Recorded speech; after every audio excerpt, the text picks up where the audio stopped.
ధన్యవాదాలు అధ్యక్ష. అధ్యక్ష, మీరేమో ఒకటే క్వశ్చన్ మీద మాట్లాడాలంటున్నారు సార్. మా రామగుండం కాన్స్టిట్యున్సీ ఒకప్పుడు ఈ రాష్ట్రంలో ఎవరైనా వస్తే ఉద్యోగాలు దొరికేటి అధ్యక్ష. ఈరోజు రామగుండం సమస్యల గుండంగా మారింది అధ్యక్ష. నిజంగా చెప్పాలంటే బొందలగడ్డగా మారింది. ఇవాళ ఓపెన్ కాస్ట్ చేసి ఇంకా రకరకాల ఇబ్బందులతో తాగడానికి నీళ్లు ఉండవు. అనేక సంక్షేమాలు గత 10 సంవత్సరంలో అన్నీ అనౌన్స్ చేయడం, దానికి తగిన డబ్బులు రాక మరి అన్నీ ఆగిపోయినాయి అధ్యక్ష. ప్రధానమైన సమస్య అధ్యక్ష మా ప్రాంతం సింగరేణి సంబంధించిన ప్రాంతం అధ్యక్ష.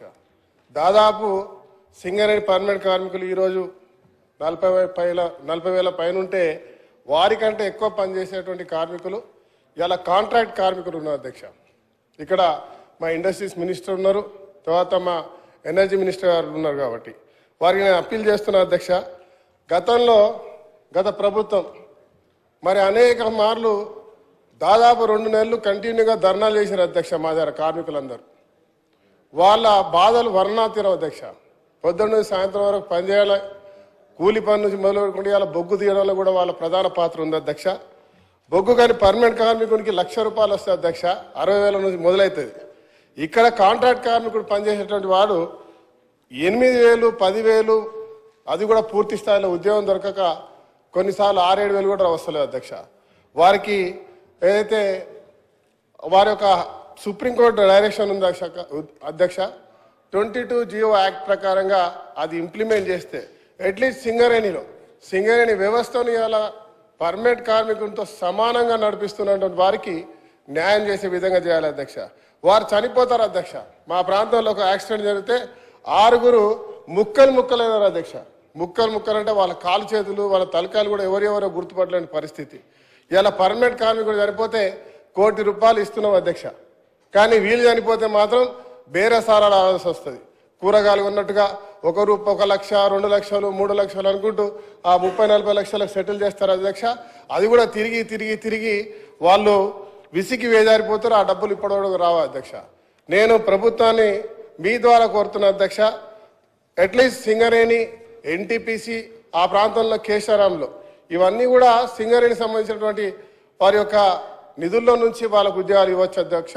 వారికి ఖచ్చితంగా మరి హై పవర్ వేతనాలు ఏవైతే ఉన్నాయో ఆ హై పవర్ వేతనాలలో కూడా అధ్యక్ష స్కిల్డ్, సెమీ స్కిల్డ్, అన్స్కిల్డ్ వాళ్ళకి ఆ రకంగా వేసుకున్నా కూడా ఒక్కొక్కరికి 18 నుంచి 20-25 వేలు మాత్రమే వస్తాయి అధ్యక్ష. ఆ 25 వేలు తీసుకునే వారు సమానంగా పర్మనెంట్ కార్మికులతో సమానంగా పనిచేస్తారు అధ్యక్ష. పర్మనెంట్ చేయకపోయినా ఈరోజు ఇలా నిరుద్యోగ సమస్య అధ్యక్ష. మా దగ్గర ఇంటింటిలో ప్రతి ఇంటికి 2 గ్రాడ్యుయేట్లు ఉంటారు అధ్యక్ష.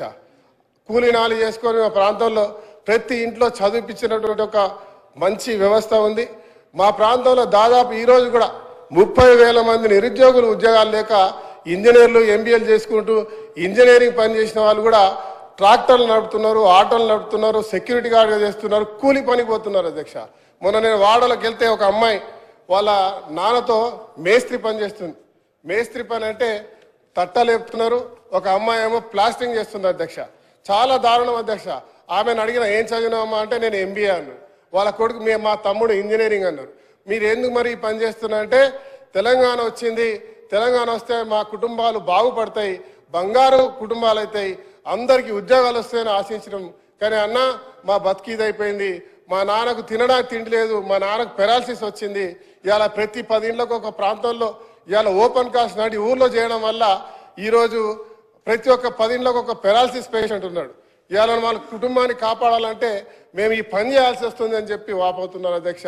ప్రత్యేకమైనటువంటి దృష్టి పెట్టి రామగుండాన్ని మరి అక్కడ ఈ యొక్క దీనిపై పూర్తి స్థాయిలో మరి ప్రభుత్వం వారి యొక్క వేతనాలు పెంచేటువంటి 22 యాక్ట్ని ఇంప్లిమెంట్ చేయాలని, అట్లీస్ట్ సింగరేణి కన్నా ఇంప్లిమెంట్ చేయాలని మీ ద్వారా కోరుతున్న అధ్యక్ష.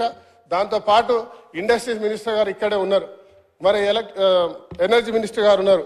జెన్కో నిన్న కూడా మాట్లాడిన అధ్యక్ష, ఆడ ఖచ్చితంగా జెన్కో ద్వారా 1x800 పవర్ ప్లాంట్ కట్టించాలని చెప్పి మీతో కోరుతా ఉన్నా. మరి అదే మరి ఇంకా అనేక సమస్యలు ఉన్నాయి. మా ప్రాంతంలో తాగడానికి నీళ్ళు లేవు అధ్యక్ష. మా చుట్టూ చూస్తే గోదావరి ఉంటుంది, అక్కడ రివర్స్ పంపింగ్ వాడు మేడిగడ్డ నీళ్ళు వచ్చినాయి అధ్యక్ష. అక్కడ నుంచి మిషన్ భగీరథ పనిచేయదు అధ్యక్ష. సింగరేణి ఎస్టీపీలు పనిచేయ అధ్యక్ష.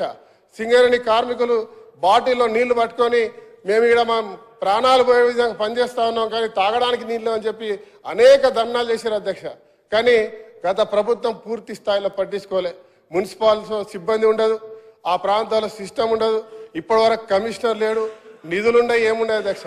ఇలా సింగరేణి వారిని మరి ప్రభుత్వాన్ని కోరుతున్నా, వెంబటే ఎస్టీపీలు ఏర్పాటు చేయాలి, మంచినీళ్ళు ఇవ్వాలి. వారికి మా దేశానికి వెలిగించే కార్మికులు అధ్యక్ష మా దగ్గర వాళ్ళ రక్తాన్ని చెమటగా దారబోసి ఇవాళ బొగ్గును వెలికి తీసి రాష్ట్రానికి వెలుగునిస్తున్నారు అధ్యక్ష. వారికి సంబంధించిన డిఎంఎఫ్ నిధుల ద్వారా అక్కడ ప్రత్యేకమైన చర్యలు ఏర్పాటు చేయాలి. అక్కడ సంక్షేమాన్ని కూడా ఖచ్చితంగా తీసుకురావాలి. ఎడ్యుకేషన్తో పాటు వెల్ఫేర్ అన్ని రకాలుగా తీసుకొచ్చేటువంటి కార్యక్రమాన్ని మరి ఈ ప్రభుత్వం ఖచ్చితంగా తీసుకుంటుందని ఆశిస్తున్నా.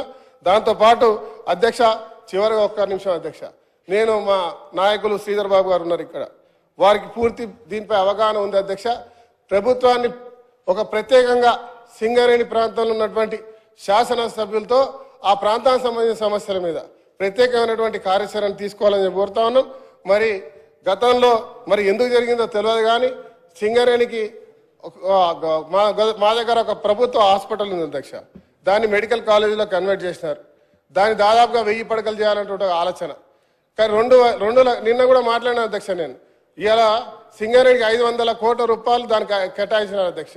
దాంట్లో 280 కోట్లు మాత్రమే వచ్చింది, ఒక బిల్డింగ్ అయింది అధ్యక్ష. కానీ ఏదైతే హాస్పిటల్ మెయిన్ హాస్పిటల్ ఉందో అది హాస్పిటల్ కాకపోవడం నిజంగా బాధాకరం అధ్యక్ష.